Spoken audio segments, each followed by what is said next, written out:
Welcome and thank you for joining us on another edition of William Penn News Now. I'm Yasmin Sonnenschein.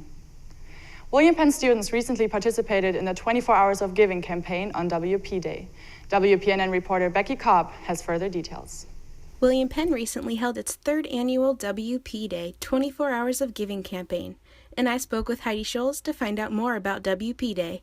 The ultimate goal of it is to raise money for our university's annual fund, which goes towards student scholarships, also towards many of the general operating costs of a university, so facilities like this, professors, things in the classroom, just money that can be used to meet many of the university's needs, and primarily, like I said, student scholarships. So it's just a great day to celebrate the university and really just reach out through social media and just be able to share a great day of giving with everybody across the country and across the world.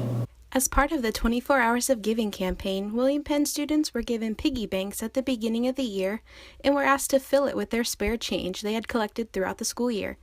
Then, on WP Day, they were asked to turn in their change as a ticket into a pizza and ice cream party the Student Alumni Association held for the William Penn students. The piggy bank program is just a vehicle to help educate students today about philanthropy, giving back to university, and understanding that dollars that come into university goes towards scholarships and buildings and facilities, and they come from alumni.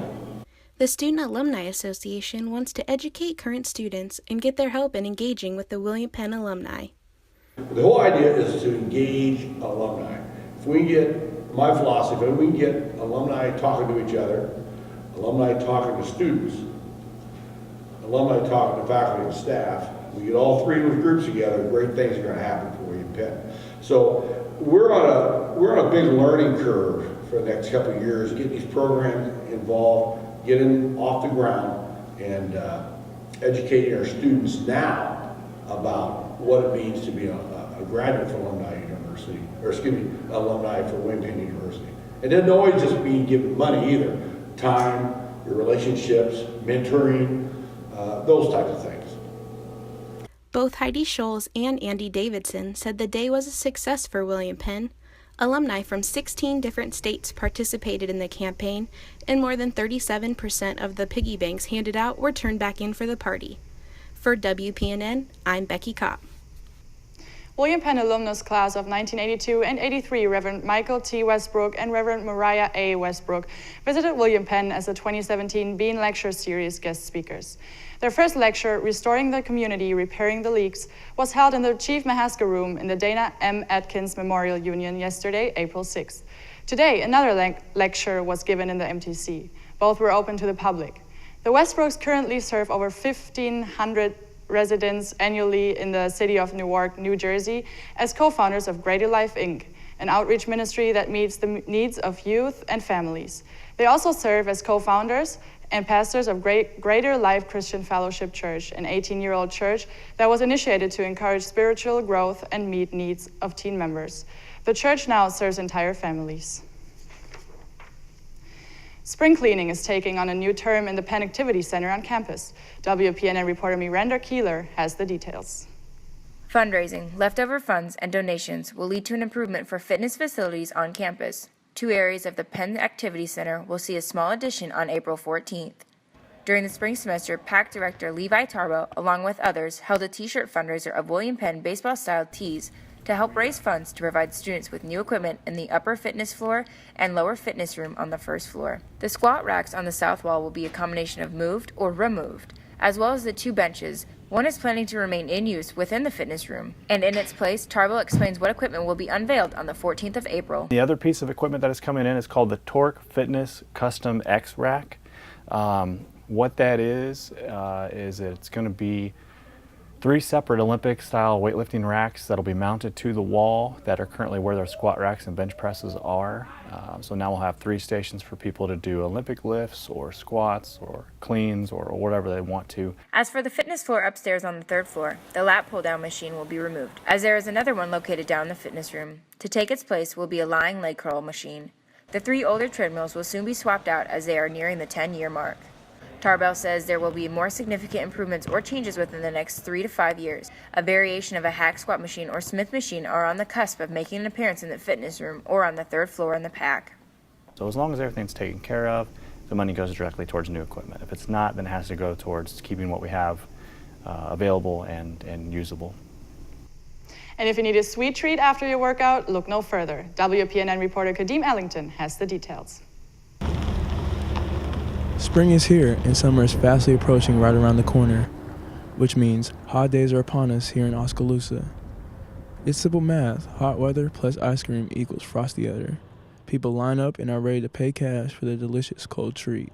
With a variety of different flavors and specialties like cones, sundaes, shakes, and of course others, people can't wait to get their hands on one. I got the peanut butter cut butter. I got a cheesecake by Udder with cheesecake ice cream, and we don't have cheesecake that often, so I have to get this as much as I can because cheesecake is by far my favorite thing ever. Many people believe Frosty Other is a place to be, confidently making bold statements like, Frosty Other is the best place in town.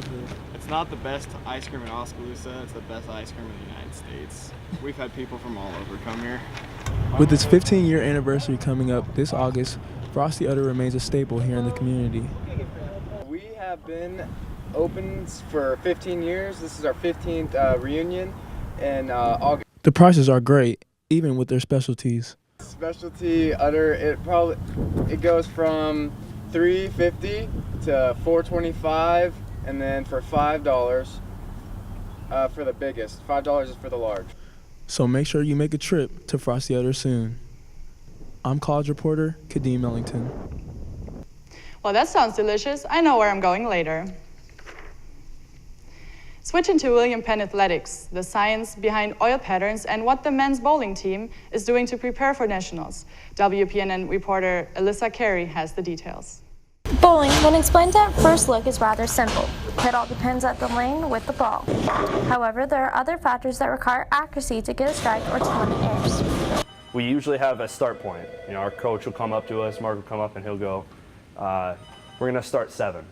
So we go down, we look which board's 7, we throw at that board to start, and whatever the ball, whatever it reads, that's how we adjust to it.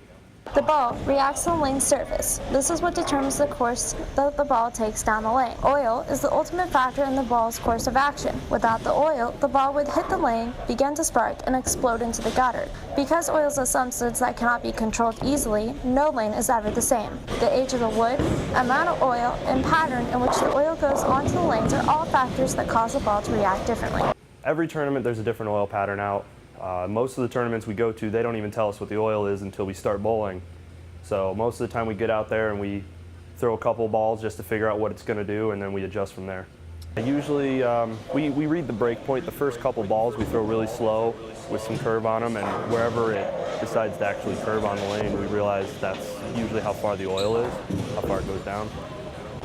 The further the oil pattern, the further the ball goes down the lane. From there, they can see where they need to aim the ball to carry the correct course down the lane.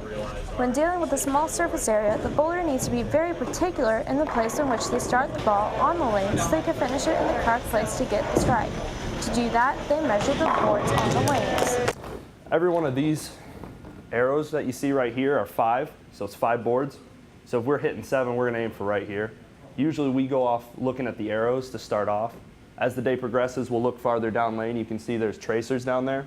So if he says up 7, we're going to look to hit here, and then down lane we're going to hit the same exact spot.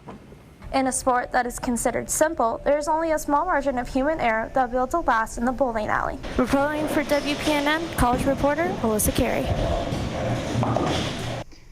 With little to work off of for preparation for nationals, the team continues to test out different patterns and focus on consistency with routines. Good luck to the men as they start April 9th in Louisiana. Athletic Director Greg Hefner has announced his retirement from his position at William Penn. Hefner, a Penn alum, received his degree in physical education in 1973 and was a 3-year starter on the football team in his time as a student. After earning his degree, he served as a coach for multiple programs around the region and began his career as an educator. He also earned his master's in physical education in 1979 and an education specialist degree in administration in 1986, both from Pittsburgh State. He retired from his job as a school superintendent out of Kansas in 2006 and returned to aid his son Todd with the Statesman football program. I came back to help Todd, who is obviously the head football coach, and did that for 1 year, and then the next year continued to coach but was the athletic director. In 2010 I quit coaching and just became full-time athletic director then. Sure, well, it's been a privilege for me. We have some great coaches, we have great kids, and it's just been a lot of fun, and we'll miss it here, but again, we're excited to go and do some things, but just been a lot of good people that heal. Hefner and his wife Karen live in Oskaloosa and plan to travel following their retirements. Good luck and thank you for all you have done for the Penn community. Though winter sports seasons have officially concluded, women's basketball is at the forefront for news with the hiring of a new head coach previously this week.